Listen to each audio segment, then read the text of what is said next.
my Florida Luxury Realty agents. Thank you for joining me and watching this educational video. In this educational video, I am going to take you through step by step how to prepare and send a document through Digisigner, whereas the receiver needs to complete the forms that you're sending in addition to either initialing and signatures or both.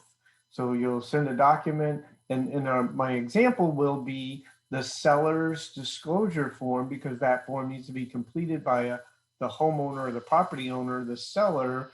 So it's disclosing information about the property to a prospective buyer. So thank you very much for joining me, and let's get started. Share with you. Here we are. The first thing obviously we need to do is obtain the form. So I'm going to go to forms in the back office, go to seller forms for this particular example, and we're going to download the seller's property disclosure form. Now I'm going to open that up, and I kind of already did that. So I'm going to open that up obviously in the Foxit reader, and you can fill in, things like the customer's or the seller's names, the ID of the property, and the address to the property.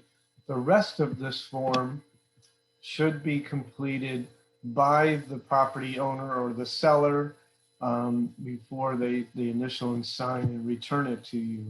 So once you've done that, you can save the form. Okay, so I've saved the form. And then what you'll need to do is you'll need to go over to the back office again, go to the main page, and then you'll need to go into the Digisigner. So you'll go to the third button here that says Launch Digisigner. And now you're going to open up Digisigner, and then you'll need to upload the document as normal. Find that particular document. Property disclosure, and it's going to ask a question here that's important. So in this document, since there's fields that need to be completed by the receiver of the document, it says your PDF file has form fields. Do you want to include them? And you'll say, yes, include the fields. Now you have the form in here. Now you'll need to click on the form title, which will take you to this screen. Now, in this screen, because of the fields, it's going to require you to do the manual entry of adding the initial spaces and the signature spaces. So I'm going to click on an initial fields, and then I'm going to click over here where they need to initial. There may be two sellers. A lot of times there's two sellers. For example of this particular training video, I'm just going to put one seller. So I'm going to add that there. Then I'm going to scroll down the form and click again where the initial needs to go. I'll move it and center it. Scroll down the form, click center. Ignore, the check boxes in there. Those will not show up when the property owner receives the document. They'll have to check boxes, fill in the information accordingly. So we put these, required seller initial there, and then we come down and we need signature. So I'll go over here to signature, click, center that, size it correctly, drag and size, and then put in the date field appropriately. And now I'm ready. So now at the top, let's scroll to the top. You can see I typed in the name and the tax ID and the address. So now it no longer sees those as fields that the seller would fill in because I've already completed that information in advance of. So anything that any of the fields that I did not enter information in will be available for the receiver of the document to fill in.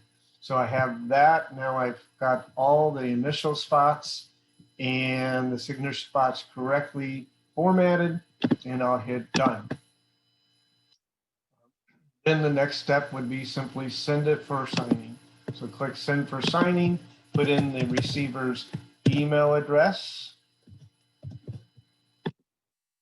And if you want to change the subject line in the description, that's up to you. And then send the document for signing.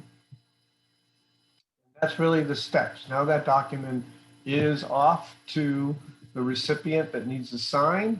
I'm going to go in and I will be the customer receiving the document now. So I'm going to go into my Gmail and I'll click on the email that I received. So I'm now acting as the recipient or the homeowner, the seller, and I open the document. So you'll see what they see. And what will happen here, I'll have to agree, get started, and now they can come in here and check box. Now, they don't want to make a mistake and check two separate answers, but you'll go down, read the question carefully as required, and then the answer would be yes, no, I do not know. So they'll go through these boxes. And then as they get to the initial spots, they need to click on there. Since I've used this before, it automatically comes up, but they can create their initials, whether they type them in, draw them, that part. So I'll add my initials, and it's scrolling me down. But it's important that you tell them that they need to go through and answer, all the questions by checkboxing the appropriate answer.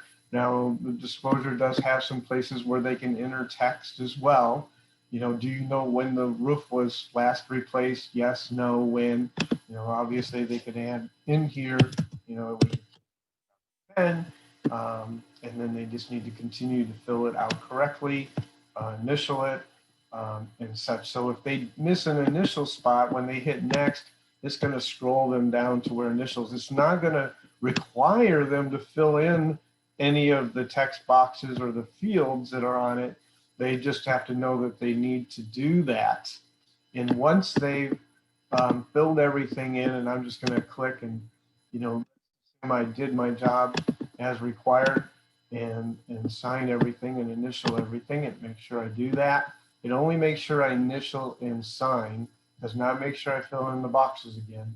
So you need to carefully review the document when it's returned to make sure they did not miss something, which would be very important.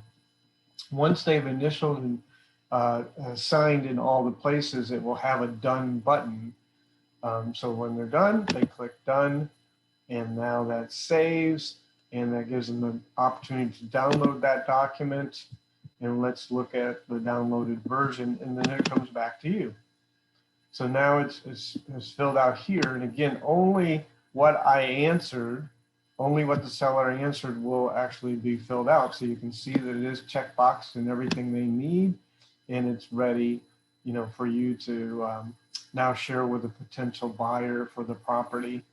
I hope this video was educational and served in helping you understand exactly how to do the process of having someone sign a document that also needs to be completed on their end and correctly. Thank you very much for watching this video. Please know that if you have any questions or concerns or need further assistance with this or other, that you can always reach out to us, and we're here to help you with your needs. Thank you very much, and make it a great day.